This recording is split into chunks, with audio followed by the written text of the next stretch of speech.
Hi, it's Dr. Arif Rajpura here, Director of Public Health for Blackpool Council, here to give you an update on the coronavirus pandemic and where we are currently. So, as I've been saying over the last couple of weeks, cases have continued to fall, and they continue to fall. So we're heading in the right direction in terms of the number of cases.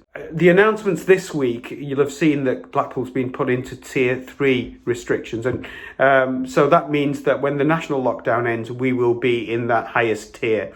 I have to say I am disappointed, because I had made the argument that we should go into Tier 2 because that would have been proportionate to where we are in terms of pandemic.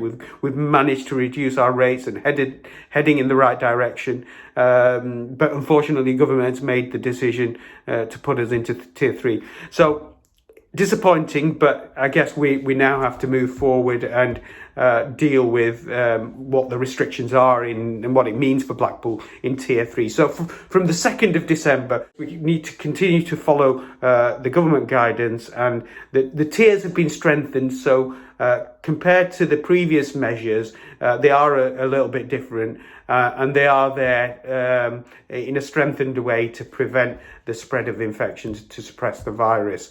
So what it means for Blackpool is that there's still no mixing of households indoors apart from with your support bubble.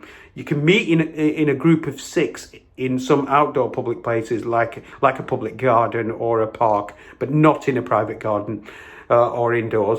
You can continue to travel to venues or amenities which are open, but you should aim to reduce the amount of travel that you're doing, and you should avoid travelling to other parts of the UK, including for overnight stays, apart from where they're absolutely necessary or essential. Everyone who can should work from home, as the current guidance is. And in terms of businesses and venues, there are certain businesses that can operate and reopen in a COVID-secure way. Essential, non-essential retail, for instance, certain leisure and sporting facilities such as gyms and leisure centres, apart from group exercise, which is not allowed. Personal care and close contact services such as hairdressers, barbers, beauty salons, tattoo parlours, nail salons and spas.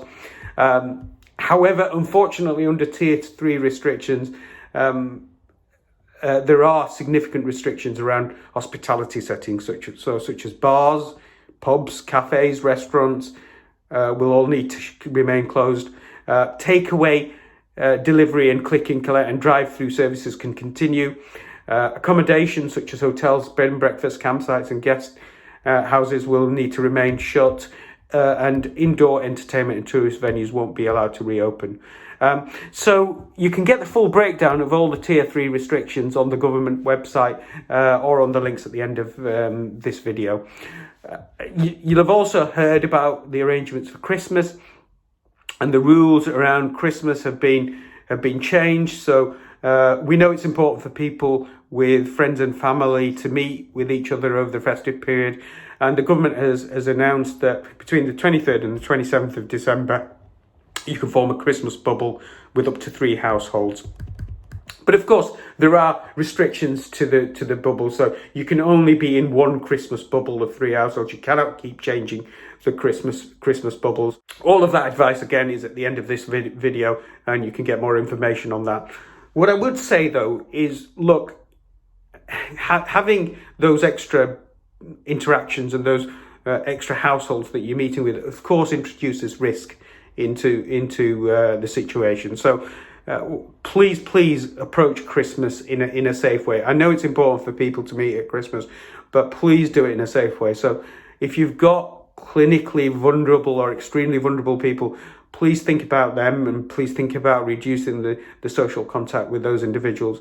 And also please think about how you can reduce the risk when you're with those people in the household. So, open the windows, let some fresh air in on a regular basis whilst you're together. Make sure that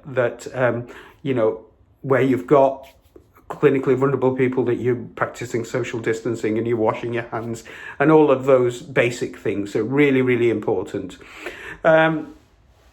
So finally, it leaves me to say, yes, we're in Tier 3, and I would have liked to have been in Tier 2, but I guess what we need to do, and these restrictions are reviewed every 2 weeks, so We'll go into these next set of restrictions on the 2nd of December. They'll get reviewed on the 16th of December. What we need to do is abide by these tier 3 restrictions, keep bearing down on the rates. Let's get them as low as possible. So let's get them to a point where government can then not argue that we can't go into tier 2. So please help us drive the cases down. Let's drive them down even further. So when we come to the 16th of December, they're at such a low rate that government's left with no choice. And to do that, please follow the basics: hands, face, and space. Wash your hands. Make sure you're wearing a face covering where it's mandated, and make sure you're socially distancing when you're outside of the house. And please, if you're symptomatic, go and get a test and engage with the test, track and trace system.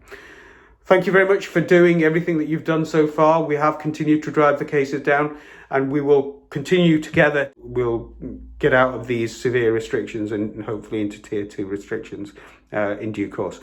Thank you very much for listening, and I'll see you on the next one.